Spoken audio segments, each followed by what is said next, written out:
नमस्कार, मी प्राची साळुंखे बुलेटिनमध्ये आपलं स्वागत करते आणि सुरुवातीलाच महत्त्वाची बातमी आहे।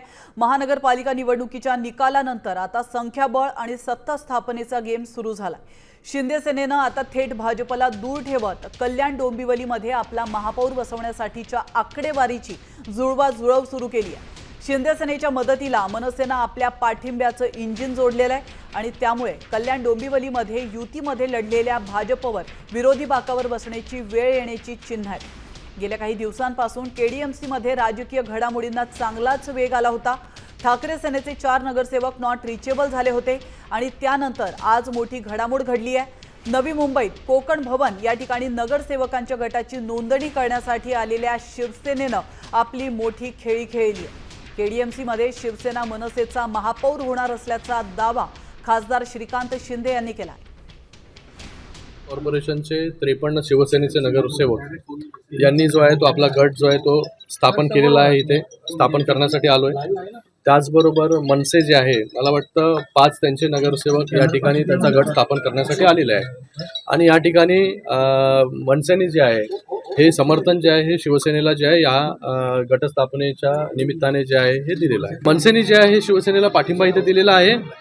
युतीमध्ये शिवसेना आणि भारतीय जनता पार्टी जी आहे लढलेली आहे आणि युतीमध्येच सत्ता जी आहे ही कल्याण डोंबिवली महानगरपालिकेमध्ये आम्ही स्थापन करणार आहोत। प्रश्न गणिताचाच होता की एकीकडे बीजेपी 50, शिंदेची शिवसेना 53 होती आणि कुठेतरी इतके दिवस तो खेळ चालू होता केडीएमसी आकडेमोड पळवापळी, कुठेतरी ह्या परिस्थिती आम्हाला थांबताना दिसत नव्हतं। भविष्यात ज्या काही निवडणुका असतात, समित्यांच्या असतात, कमिट्यांच्या असतात, अशा वेळेस पण काही गोंधळ होण्याची शक्यता आम्हाला दिसत होती।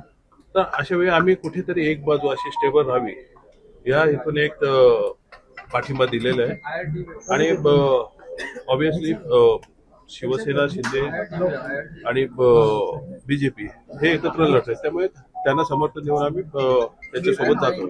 कारण प्रत्येक पक्षाचा उद्देश हा विकासाचा त्या शहराचा अजेंडा असतो आणि त्याच्यामुळे जर विकासाच्या भूमिकेवर त्या ठिकाणी मनसे शिवसेनेसोबत येत असेल आणि महायुतीचा शिवसेनेसोबत भाग बघत असेल, समर्थन देत असेल, तर त्याचं स्वागतच त्या ठिकाणी आहे।